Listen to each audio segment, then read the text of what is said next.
కి డాలర్ ని చూసుకొని కళ్ళు నెత్తికెక్కిపోయాయి. ఇప్పుడు అదే డాలర్ ని తొక్కే రోజులు, అమెరికా వాళ్ళ నెత్తి పొగని తగ్గించే రోజులు వచ్చేసాయి. ఎలా అంటే ప్రపంచం మొత్తంలో ఒక దేశానికి మరొక దేశానికి మధ్య వ్యాపారం జరగాలి అంటే కరెన్సీ ఎక్స్చేంజ్ చేసుకోవాలి కదా.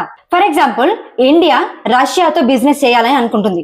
మనము వాళ్ళకి రూపీస్ లో పే చేస్తే వాళ్ళు మనకి రూబెల్లో పే చేస్తారు. అలాగే ఏ దేశాల మధ్య బిజినెస్ జరగాలి అన్నా కరెన్సీ ఎక్స్చేంజ్ ఉంటుంది. మరి అన్ని దేశాల కరెన్సీలు ఒకేలా ఉండవు కదా. ఒక కరెన్సీ వాల్యూ తక్కువగా ఉంటే ఇంకో కరెన్సీ వాల్యూ ఎక్కువగా ఉంటుంది. ఎలా అంటే ఒక దేశం యొక్క ఇన్ఫ్లుయెన్స్ ఎక్కువగా ఉంటే ఆ దేశంలో ఉండే కరెన్సీ వాల్యూ కూడా ఎక్కువగా ఉంటుంది.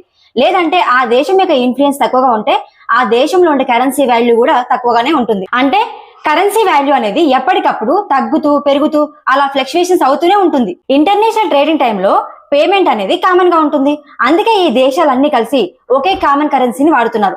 దాని పేరే డాలర్. బిజినెస్ చేయాలి అంటే డాలర్ కావాలి. డాలర్ కావాలి అంటే అమెరికా దగ్గరికి వెళ్ళి కొనుక్కోవాలి. అందుకే డాలర్ కి డిమాండ్ బాగా ఎక్కువైపోయింది. దేనికైనా డిమాండ్ పెరిగే కొద్దీ వాల్యూ కూడా పెరుగుతుంది. డాలర్ వాల్యూ కూడా అలాగే పెరుగుతూ పోతుంది. దీన్ని చూసుకొని ట్రంప్ కి అమెరికా వాళ్ళకి అహంకారం తలపొగరు నెత్తికెక్కుతున్నాయి. కానీ రోజులు ఎప్పుడు ఒకే విధంగా ఉండవు కదా. బ్రిక్స్ కంట్రీస్ అంటే Brazil, India, Russia, China, south Africa ఈ దేశాలన్నీ కలిసి డాలర్ కి బదులుగా ఒక కొత్త కరెన్సీని వాడే పనిలో ఉన్నాయి. అదే బ్రిక్స్ కరెన్సీ. ఇది ఏ దేశానికి చెందిన స్పెసిఫిక్ కరెన్సీ మాత్రం అసలే కాదు. ఇది బిజినెస్ కోసం మాత్రమే వాడే కరెన్సీ. అయితే ఈ కరెన్సీలో మన భారతదేశం కూడా ఉంది.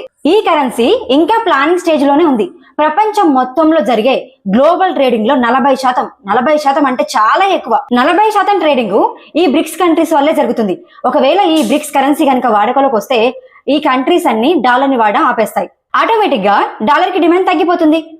డాలర్ కి ఆధిపత్యం వహించే అమెరికా యొక్క తలపొగరు కూడా తగ్గిపోతుంది.